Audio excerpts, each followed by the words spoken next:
এরপরে সেম প্রথমের ছবিটাই, বাট এবার হচ্ছে আর একজনকে অ্যারো দেওয়া আছে, চিহ্নিত করা আছে। কাকে চিহ্নিত করা আছে? ওয়াতাসির পাশে একটা ছেলেকে চিহ্নিত করা আছে।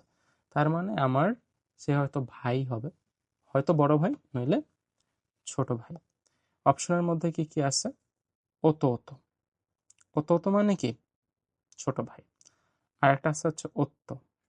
ওত্তো মানে হচ্ছে হাজব্যান্ড। এখানে হাজব্যান্ড হওয়ার তো কোনো চান্সই নেই। আর একটা কি? ইমোতো। ইমোতো মানে কি? ইমোতো মানে হচ্ছে ছোট বোন। তো এখানে তো কোনো একটা মেয়েকে তো পয়েন্ট করা নাই, তাই না? আচ্ছা, একটা ছেলেকে পয়েন্ট করা আছে। তাহলে হবে কি? একমাত্র এখানে হতে পারে ওতো ওতো, অর্থাৎ ছোট ভাই। এখানে আনসার হবে হচ্ছে ওতো ওতো, ছোট ভাই।